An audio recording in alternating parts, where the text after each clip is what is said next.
All right, hi guys, and welcome back. This is the second part of the 3 or so videos that I'm going to try to make. There might end up being 4. I'm going to try to keep these around 8 minutes or so. So what we're going to talk about this time is the response to Luther by people that were starting to get upset about this, namely Catholics, okay, and very higher up Catholics. And we'll talk about some of the differences between the different reformers, okay, that were coming along.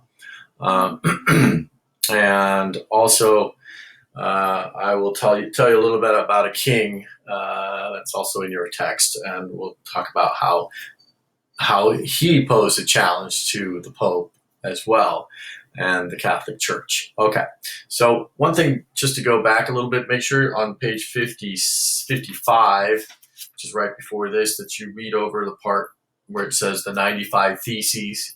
And this was Martin Luther's ideas. Hey, this was basically his protest, and he nailed it on the wall of a church and one morning, and people came out and started reading it, and this was his big way of protesting, okay, the church. And he was really against the selling of indulgences. So you want to make sure you read about that. An indulgent, know what an indulgence is, okay? And this is a little bit heavy stuff, but if you bought one of these indulgences, you basically had a ticket to heaven. So the church was selling you, or the Catholic Church was selling people, sometimes for a lot of money, these indulgences. And so the church made so much money because people were really worried about their salvation or what was going to happen after, in the next world when you pass away.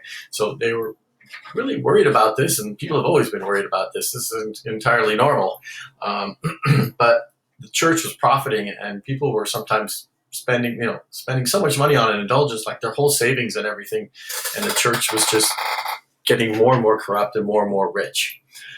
All right, and that's what he was protesting. Now, you want to know a little bit also about Pope Leo X and what he did and what he tried to do to Luther. And basically, you need to know what excommunication is, okay? And that's what he did to Luther. Luther didn't care that much. He did, but he was in too deep at that point, and he basically burned the decree. Know what excommunication is, know what who Pope Leo X was, and what he tried to do to Luther, okay? And he did excommunicate him. What is excommunication? Yeah, look it up. Let's look it over, okay? The other guy was the Holy Roman Emperor, Charles V. He's a devout Catholic. Being a devout Catholic, you're going to have a problem with Martin Luther, okay? Why would he have a problem? Well, that's a fair question that I could ask you on the test, is why did Charles V, a devout Catholic, have a problem, or why was he opposed to Luther's teaching? All right, so read over that. This little town of Worms, which is near Munich. I've actually been there, and they spelled worms, but it's pronounced Worms. I know that because it says it here, for one thing, and because I teach German.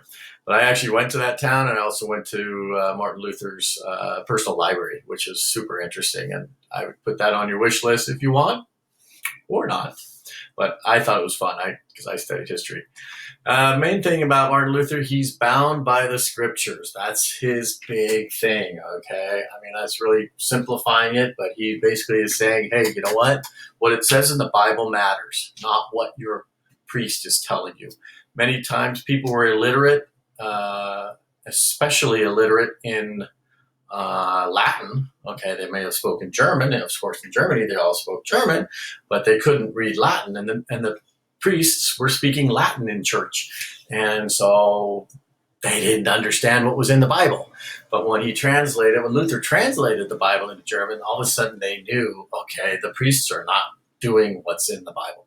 Okay, so Luther said basically follow the Bible.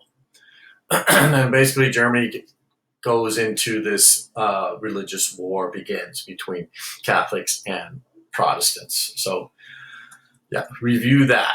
And here it comes on this page, and that would be page 57 in your book. You get a breakdown of how Christianity is sort of dividing, or how the big division of it, okay? And you have the early Christian church. You have Eastern Orthodoxy. That's more like over in Eastern Europe, sort of Russia and some of the Eastern Bloc countries today have more of an Orthodox religions. Okay, you have Roman Catholicism is what we know as the Pope and so on, and then then it breaks away and this is the early. You can see early in 1500 there was this split, the split of Orthodoxy and Catholicism, and then in the 16th century, around 1520, 1530, you have this Protestantism, okay? You have the Lutheranism, you have Anglicans, and you have Calvinists, okay?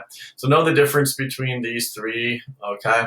And Lutheranism, Calvinism, and here, study this box here. This is really good. And I mean, Calvinism, the part about predetermination or predestination, this idea that God has already decided what's going to happen to you. You have no...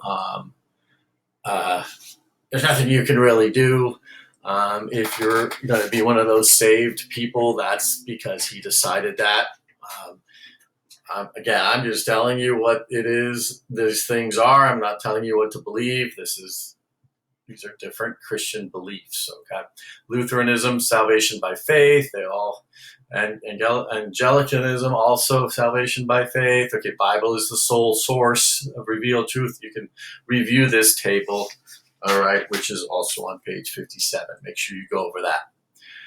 Okay, now I'm going to skip over the piece of Augsburg because there's just too much here, but Henry VIII wants a son. Okay, definitely read this about Henry VIII.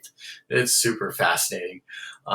He basically had a first wife who just only was able to give him a daughter, and that frustrated him, and so he wanted a divorce. And divorce was not permitted by the Catholic Church. So in England, you have a conflict between the King of England wanting a divorce and then with the Catholic Church, because it was not allowed at that time. And it was like a huge sin. So you can see how there are problems that are brewing all over Europe because of this really strict rules in the Catholic Church. But read about him. It's super interesting. He had his first wife, then he had a second wife, and she gave him another daughter. And then I believe finally the third wife gave him a son. So he was happy, but a couple weeks later, she died, and he could only get one son from her, and then he married 3 more times, and none of these, however, he didn't get any children from any of those 3. This daughter, Elizabeth, becomes very important. We'll talk about her later, okay?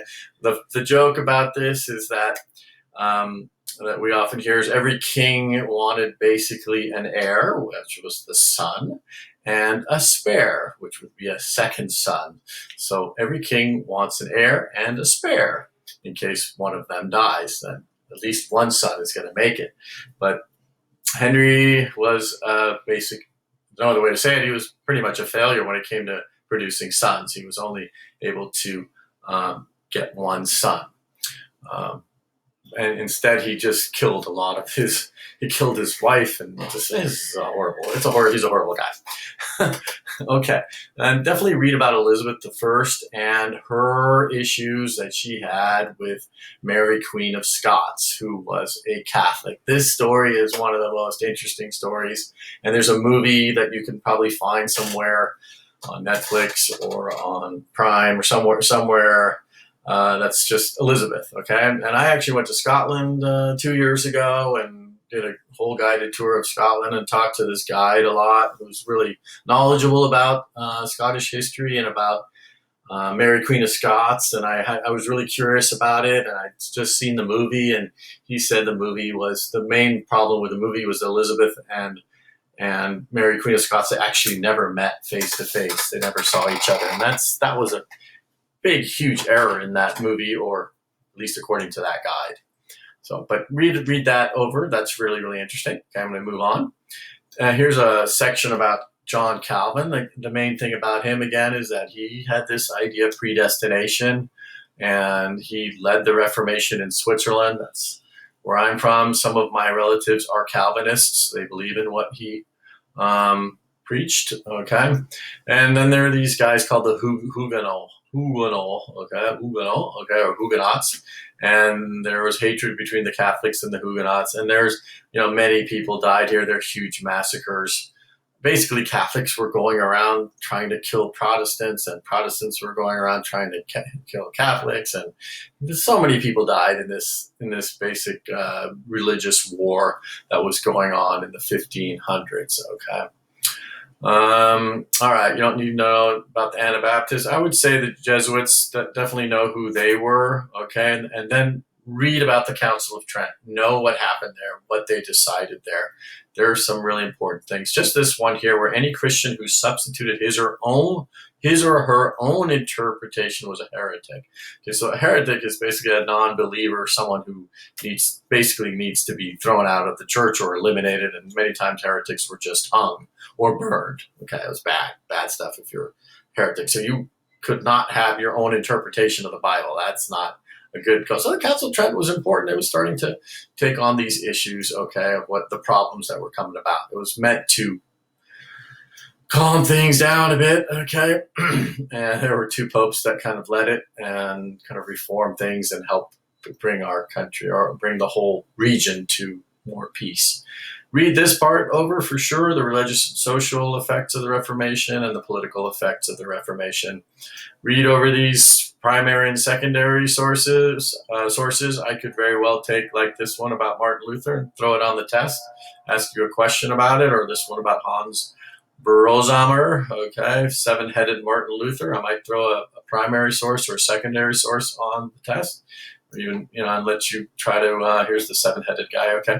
So, have you answer a question about that. All right, next video, I'll get into the Muslim world. All right, thanks, guys, and see you next time.